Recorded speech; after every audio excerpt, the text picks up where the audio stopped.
Hi GS, എല്ലാവർക്കും അയിൻസ് ചാനലിലേക്ക് സ്വാഗതം. നമ്മൾ ഉണ്ടാക്കുന്നത് കടുക്ക അല്ലെങ്കിൽ കല്ലുമ്മക്കായ റോസ്റ്റാണ്.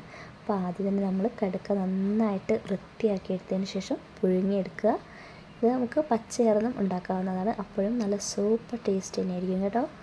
അപ്പോൾ ഇത് നന്നായിട്ട് ഇറന്ന് വൃത്തിയാക്കി കഴുകിയെടുക്കുക. ഒരുപാട് തവണ കഴുകണം, എങ്കിലേ അതിനുള്ളിലുള്ള പൂഴി പോകത്തുള്ളൂ.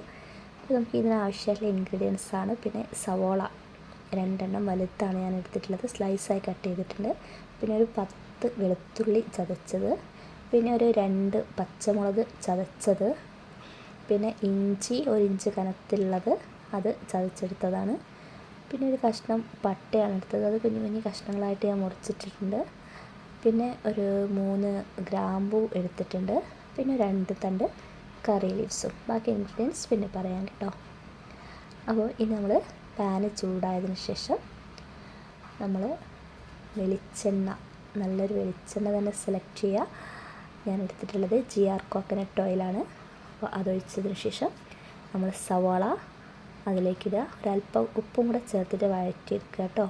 അപ്പോൾ നന്നായിട്ട് മിക്സ് ചെയ്തിട്ട് ഒന്ന് വഴറ്റിയെടുക്കുക. എന്നിട്ട് അതിലേക്ക് നമ്മൾ ആ ഒരു ഗ്രാമ്പൂ, പട്ട, ചതച്ച് വെച്ച ഇഞ്ചി, വെളുത്തുള്ളി, പച്ചമുളക്, കറി ലീവ്സ് ഇത്രയും ചേർത്തതിന് ശേഷം നന്നായിട്ടൊന്ന് മിക്സ് ചെയ്ത് മൂടി വെച്ചിട്ട് നമ്മൾ ഇതൊന്ന് വേവിച്ച് എടുക്കണം. കാരണം മൂടി വയ്ക്കുമ്പോൾ അതിൻ്റെ ഫ്ലേവർ പുറത്തേക്ക് പോകത്തുമില്ല, അതിൻ്റെ അകത്തേക്ക് തന്നെ ആ ഒരു ഫ്ലേവർ നമുക്ക് കിടക്കും. അപ്പോൾ ഇപ്പോഴും മൂടി വെച്ച് കുക്ക് ചെയ്തതായിരിക്കും നന്നായിരിക്കും കേട്ടോ.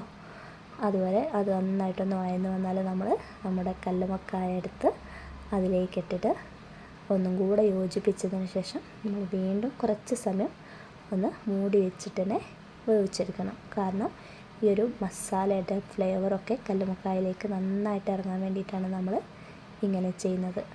അപ്പോൾ നല്ലൊരു ടേസ്റ്റ് തന്നെ കല്ലുമ്മക്കായക്ക് കിട്ടും. ഓക്കെ, അപ്പോൾ നമ്മളിത് മൂടി വെച്ച് സെറ്റാക്കിയിട്ടുണ്ട്. ഓക്കെ, അപ്പോൾ കുറച്ച് ഉപ്പും കൂടെ നമ്മൾ ചേർക്കുന്നുണ്ട്. കാരണം നമ്മൾ കല്ലുമ്മക്കായ ചേർത്തപ്പോൾ ഉപ്പ് ചേർത്തിട്ടുണ്ടായിരുന്നില്ല. ആദ്യം സവോളയ്ക്ക് ആവശ്യമായിട്ടുള്ള ഉപ്പ് മാത്രമേ ചേർത്തിട്ടുണ്ടായിരുന്നുള്ളൂ. പിന്നെ നമ്മൾ കുറച്ച് മഞ്ഞൾപ്പൊടി, അതുപോലെ കുറച്ച് ഒരു 1/4 ടേബിൾ സ്പൂൺ മഞ്ഞൾപ്പൊടിയും 2 ടേബിൾ സ്പൂൺ മല്ലിപ്പൊടിയും ചേർത്തിട്ട് ഒന്നും കൂടി ഒന്ന് വഴറ്റിയെടുക്കണം, ഒരു പച്ചമണം മാറുന്നത് വരെ. മല്ലി വറുത്തതല്ലായിരുന്നു, അതുകൊണ്ടാണ് ഇത് രണ്ടും ആദ്യം ചേർത്തിട്ട് ഞാൻ വഴറ്റിയെടുക്കുന്നത്. ഓക്കെ, പിന്നെ കുറച്ച് മുളക് പൊടിയും കൂടി ചേർത്തിട്ട് ഇതാ വഴറ്റി സെറ്റായിട്ടുണ്ട്. നല്ലൊരു കളറൊക്കെ കിട്ടിയിട്ടുണ്ട്. പിന്നെ കുറച്ച് ഗരം മസാലയും കൂടെ ചേർത്തു. അതിനുശേഷം കുറച്ച് കുരുമുളക് പൊടിയും കൂടെ ചേർത്തു. അങ്ങനെ വീണ്ടും ഒന്ന് നന്നായിട്ട് യോജിപ്പിച്ച് നല്ലപോലെ തന്നെ മിക്സ് ചെയ്തെടുക്കുക. എല്ലാ ഭാഗത്തും അതിൻ്റെ എല്ലാ ഫ്ലേവേഴ്സും കാര്യങ്ങളും എത്താൻ വേണ്ടിയിട്ടാണ്.